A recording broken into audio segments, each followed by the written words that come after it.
everyone, this is Joe from Scarecrow Joe's Studio. If you're a returning subscriber, welcome back, and if you're new to the channel, welcome. And I know if you have been watching, I've taken a little bit of time off since my last tutorial. We started working on the paper mache skull and books. As usual, life gets in the way. Got busy with the day job. Hope you're all having a great summer. But we're getting towards the end of July, so really time to start thinking about preparing and start, if you haven't started making stuff, and if you are a maker of Halloween decorations and props, now's the time to start doing it, so you have plenty of time to get your projects and your art completed for your Halloween party or for your outdoor theme that you're doing this year, whatever it is. So anyway, the last couple of tutorials when we were working on the skull and books, we created the books out of cardboard, so we have that armature done. We also used a plastic skull mold to create our armature for the skull. We inserted a cardboard tube in there so that we can insert a candlestick into the top of the head. So in this tutorial, we're going to go ahead and move forward and we're going to start sculpting. We'll see how far we go. Obviously, we're going to have to sculpt in sections because once it's all sculpted out, if you sculpt everything out, you're going to find it very, very difficult to handle without messing up your work. So before we get started though, I'm going to go over quickly tools and materials that you're going to need for this segment. Okay, tools and materials, going to be pretty simple for this segment. Obviously, you're going to need your books and your skull. If you've been using a reference skull, a three-dimensional reference skull such as this, you're going to want to have that on hand too. Not necessarily for this particular segment, but for the next one, depending on how far we get, to really realize the definitions, the structure of the skull, so that you can have that kind of a reference when you actually go in to sculpt your own.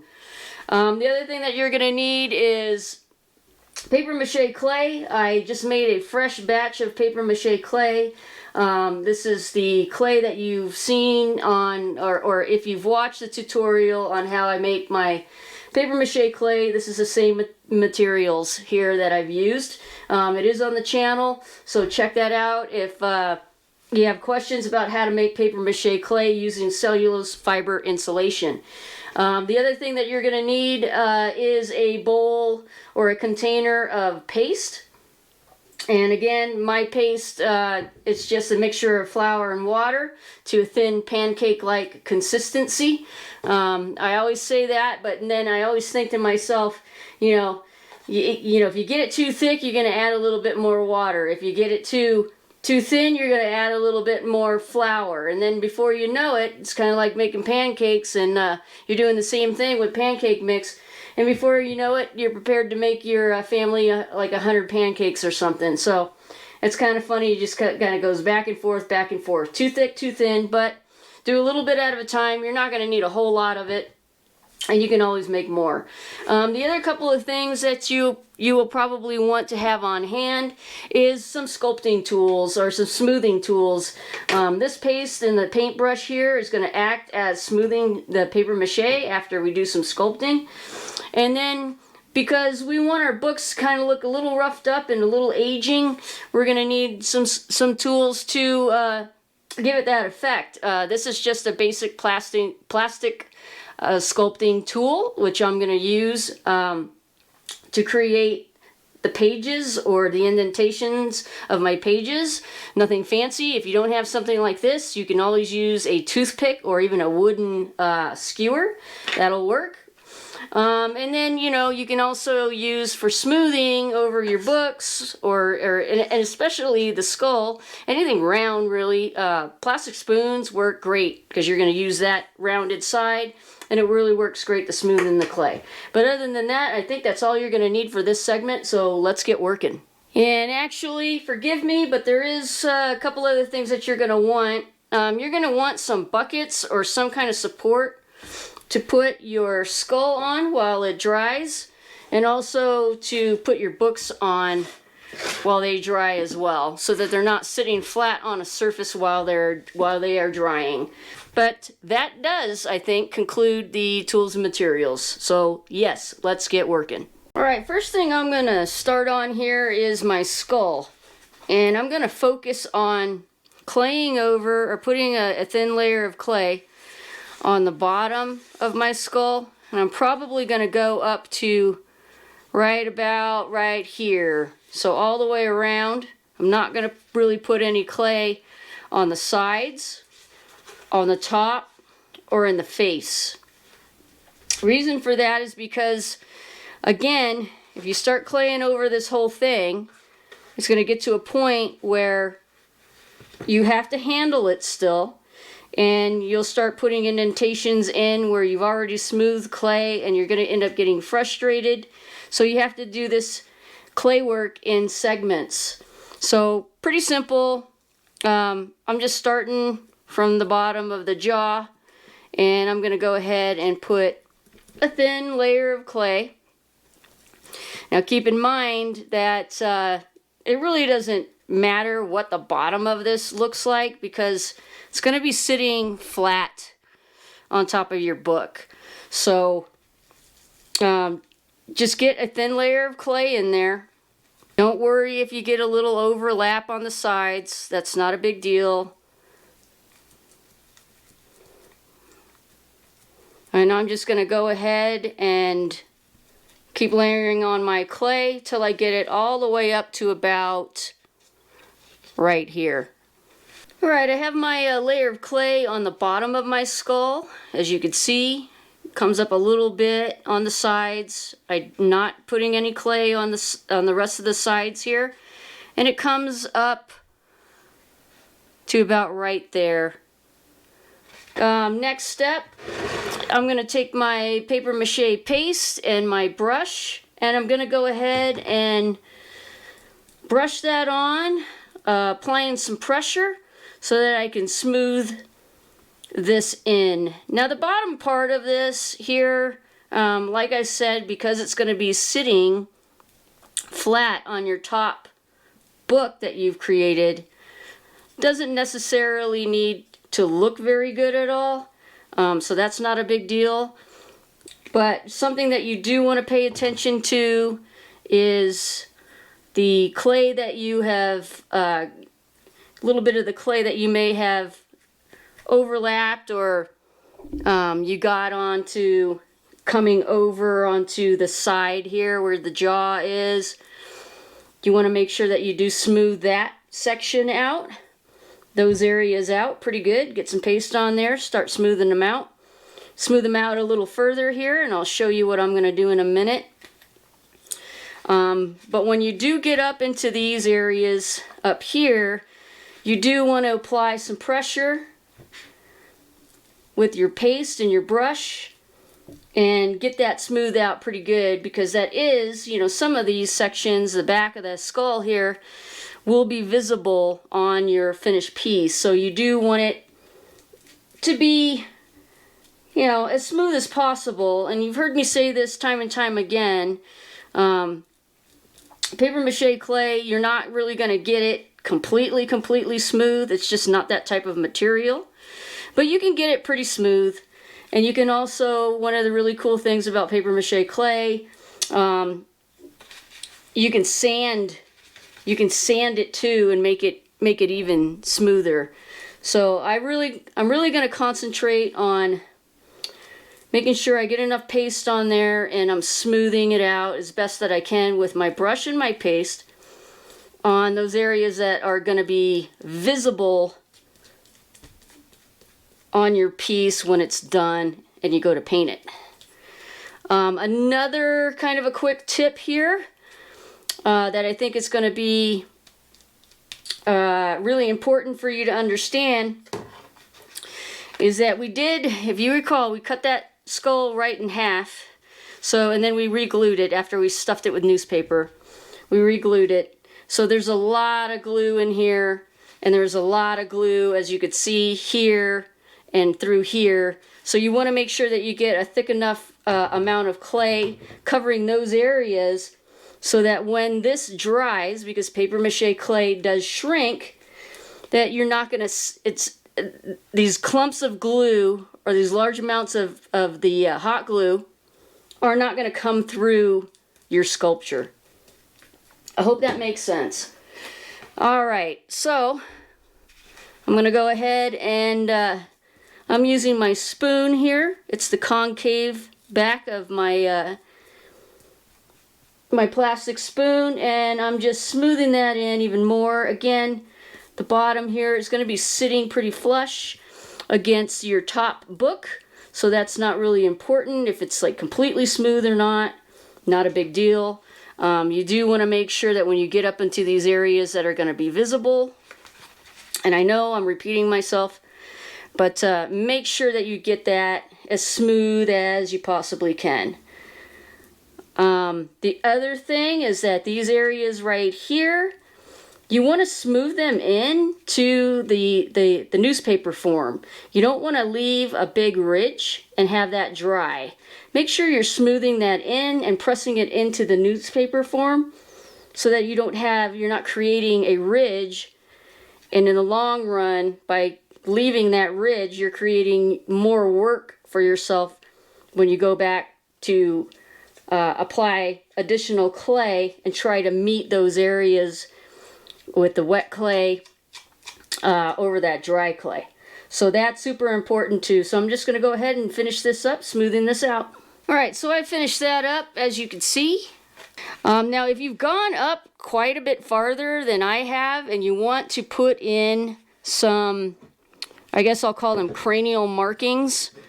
If you see this example on this skull, it has some cranial markings down on the bottom here going up.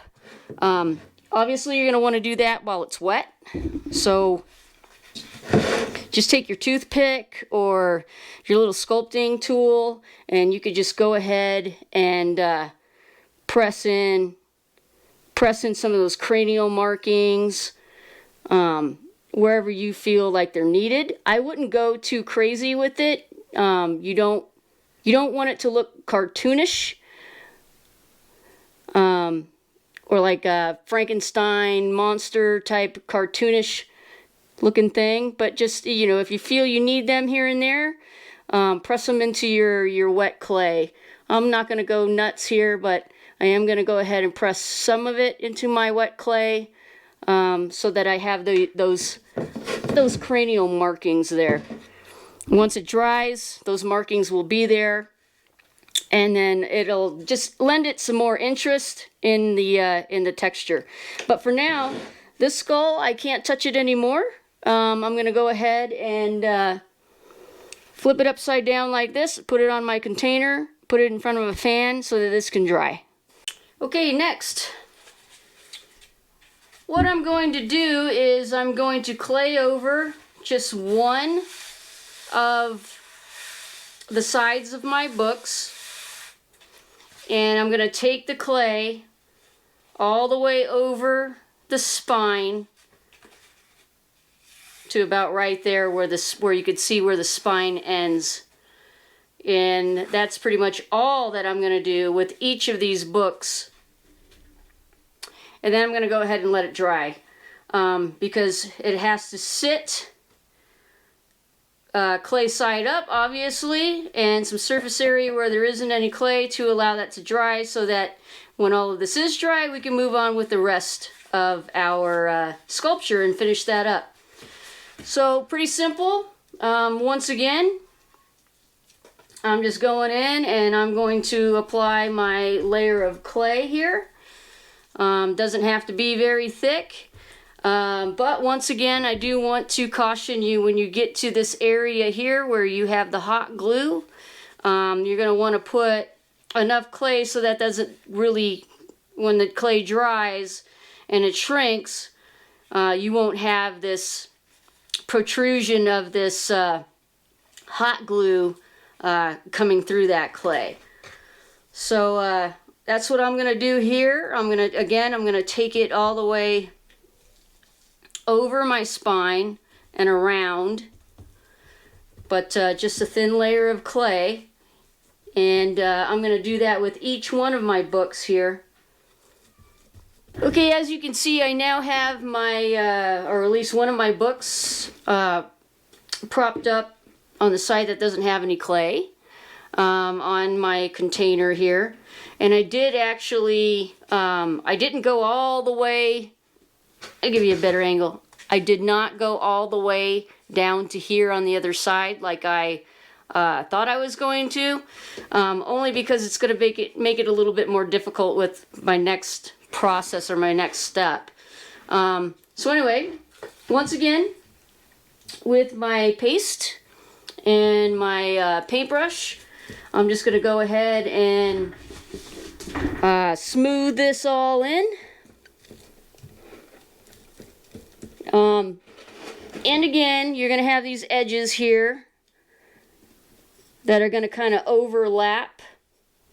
Don't worry so much about that, because in our next step we're going to even all of that stuff out with some additional clay after this dries. Just make sure that you do kind of smooth it in, feather it in to your surface area. Anything that's kind of hanging over, feather that into the surface area. And with these, obviously you're going to have a top and a bottom to your book.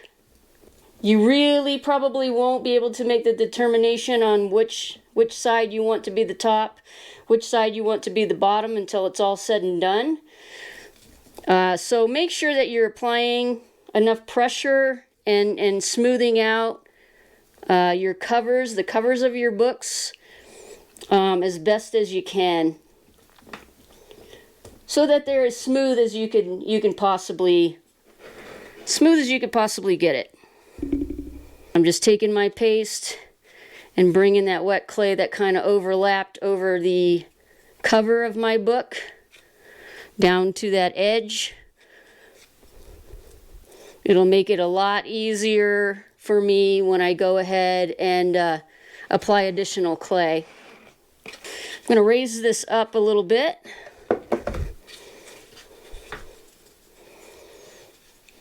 Smooth out my spine.